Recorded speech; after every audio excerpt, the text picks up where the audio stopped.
Et sans attendre, on va prendre la direction de Las Vegas pour accueillir Benjo, on dit quoi, l'un des plus grands, l'un des meilleurs joueurs français de poker. Le Michael Jordan blanc du poker. on peut dire ça. Je cherchais une formule, t'as trouvé. Je sais pas pourquoi Michael Jordan blanc et du poker en plus. Sans aucun doute l'un des meilleurs joueurs français, les plus emblématiques, l'un de nos meilleurs représentants à l'étranger. Ça c'est sûr. Bonjour Elki. Salut Elki. Bonjour à tous, comment allez-vous ? Très bien. Il y a longtemps alors tu étais venu dans le RMC Poker Show, mais il y a pas mal de temps, tu étais en studio. Tu es venu avec Alexis, c'est ça ? Je crois.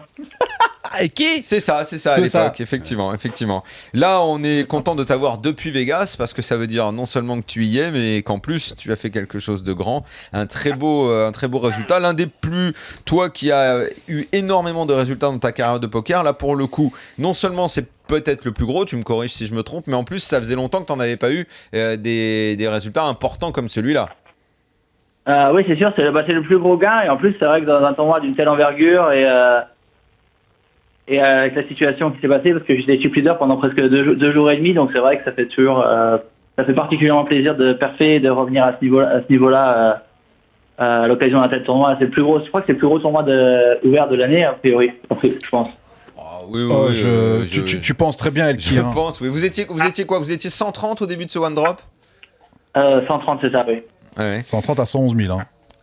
À 111 000. Effectivement, c'est donc le plus gros tournoi de CWSOP. C'est celui qui fait rêver. Toi aussi, comment tu l'as abordé, Bertrand, ce tournoi ? Toi aussi, tu avais un peu une sorte de rêve d'y briller. Comment tu as abordé cette compétition ? Bah ouais, c'est sûr. En fait, j'étais arrivé la veille de Sochi, parce que j'étais en Russie pour le championnat PokerStars. En fait, juste avant d'arriver, donc j'avais fait deux performances tout proches. J'avais fait 12e à Monaco et 13e à Sochi, donc j'étais quand même confiant d'avoir ces 10 runs. Et c'est vrai que j'avais vraiment envie de faire un gros été à Las Vegas. Donc commencer d'une telle manière, c'est vraiment le début parfait en fait. Même si c'est un tout petit peu déçu quand même de pas passer si proche du bracelet, mais avec le recul, c'est quand même une performance magnifique. Donc c'est sûr que quand on t'a vu à un moment tellement chip leader, c'est un peu bête de poser cette question, mais on se demande presque qu'est-ce qui s'est passé pour que tu gagnes pas tellement à un moment t'as dominé quoi. En fait, c'était quand même une table finale extrêmement relevée. Ouais.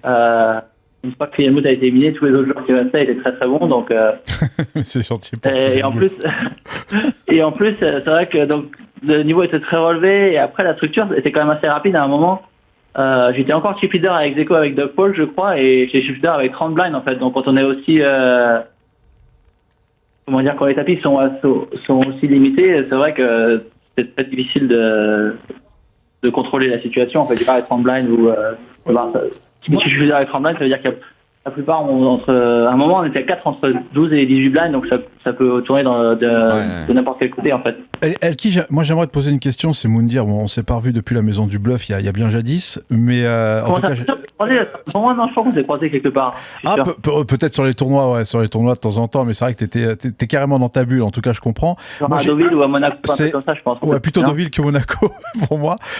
Pour le coup, j'ai une question à te poser, Elki. C'est vrai que t'as vécu quand même 3 ans où on peut parler de bad run. Comment tu as pu gérer tout ça, toi, en tout cas, qui fait partie des ténors des joueurs de poker, et que lorsqu'on rentre dans une spirale comme ça, comment tu as fait pour justement être dans les meilleures conditions pour ce one drop ? Bah, c'est vrai que c'est pas toujours facile, parce que surtout quand tu joues principalement en live, en fait, déjà j'ai fait un petit peu moins de tournois aussi ces 3 dernières années, et en plus quand tu run bad, déjà, genre, sur internet tu peux faire facilement assez de tournois pour limiter la variance, mais quand tu joues live, tu peux facilement passer 6 mois sans faire un cash, même si tu joues pratiquement tous les événements, parce que c'est très facile de faire 20 ou 30 tournois sans perf. Et c'est jamais évident, mais j'ai eu la chance le fait que j'ai eu autant de résultats auparavant. C'est vrai que ça me permet aussi j'ai eu une période de passage à vide comme ça, un peu moins longue, je crois, mais genre en 2010, il me semble aussi. Donc en fait, le poker, c'est aussi des cycles, et après, le problème, c'est que c'est un peu un cercle vicieux, parce que c'est vrai que quand tu perds, même si j'essaie de jouer de mon meilleur poker, tu vois, tu perds pas un petit peu confiance en toi, même si tu sais que tu joues bien, quand tu as toujours les couleurs contre toi, et c'est pas toujours évident mentalement. Donc j'ai pas mal travaillé là-dessus et c'est vrai qu'après dans l'autre sens en fait, quand tu commences à faire des résultats comme j'ai fait à Monaco et Sochi, après ça revient assez vite et ça me permet d'un autre côté d'apprécier encore d'autant plus le fait de faire ce genre de résultats. Est-ce que c'est pour ça aussi que tu as voulu revenir en tout cas dans tes premiers pas dans le gaming? On entendait souvent que tu voulais revenir dans le gaming, dans le jeu vidéo, sur les jeux de stratégie. Parce qu'on rappelle que tu viens de là, que tu as été joueur professionnel de StarCraft. En France, on comprend peut-être pas toujours ce que c'est, mais on rappelle ton histoire en Asie. Tu es une vedette de ce jeu extrêmement populaire et le poker est venu après, donc voilà, ça, c'était pour la parenthèse souvenir. Donc tu as voulu revenir à ça pour les jeux vidéo, mais c'est vrai qu'il y a aussi une des raisons pour lesquelles j'ai fait moins de tournois, c'est parce que j'ai passé plus de temps sur Twitch en fait à faire des tournois en ligne, donc c'était aussi un des facteurs, c'est évidemment pas le facteur unique, mais c'est un des facteurs qui fait que j'avais moins de résultats parce que je faisais un peu moins de tournois live aussi les années précédentes. Le One Drop, c'est un tournoi qui est très particulier, d'abord parce qu'il y a ce fameux buy-in qui est très important. Je ne sais pas si tu peux répondre à la question, après tout c'est toi qui seras juge d'y répondre ou pas. On t'a stacké pour jouer ce tournoi? Je ne peux pas trop répondre à ce genre de questions, mais la plupart des... Ça se tente, la question se tente, t'es d'accord à part Negreanu, en fait, je crois qu'il n'y a aucun joueur de poker qui a 100%. Je pense que Negreanu et Ivy ce sont les seuls qui buy in cash toutes leurs actions, tu vois. Bah, tu remarqueras, je t'ai pas demandé qui t'a stacké. Je t'ai demandé si t'avais été stacké, c'est pas pareil quand même. Non, mais surtout parce que c'était un sujet qu'on parlait lors de la dernière émission, l'émission de la semaine dernière. Et on parlait de Guy de la Liberté, par exemple, quand sur le One Drop à 1 million, il stack pratiquement les 60 joueurs qui y jouent. Et effectivement, parfois... 30, il y en avait 30, non? Il y en avait 30, voilà, bah, tu vois, 30, tu vois. Peut-être... 30, c'est quoi? Tu vois, pour le coup, il est... Ouais, ça suffit 30.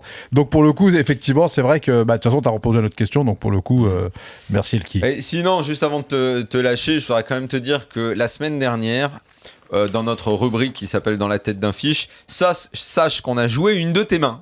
Sans savoir l'issue de cette main. Ouais. La main que tu as jouée, celle contre Phil Hellmuth, je sais pas si tu t'en souviens, avec le flop Roi Dame Dame. Ah, bien sûr que je m'en souviens.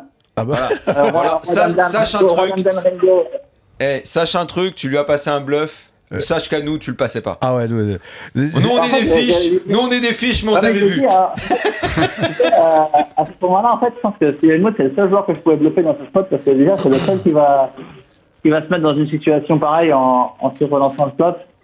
Mais justement, Elki, là-dessus, j'en suis sûr qu'il est venu te voir. Il est venu te voir parce que quand tu montes, lui, il te voyait sur quoi exactement? Parce que si Phil Hellmuth rentre avec Dame 9 pour voir Dame Dame sur le flop pour folder sur un show. Il l'a vu avec Roi Dame. Il te voyait sur Roi Dame? Bah oui. Bah ouais, je peux avoir Roi Dame, Dame Valet, As Dame. Dame 9, il perd contre pas mal de dames, tu vois.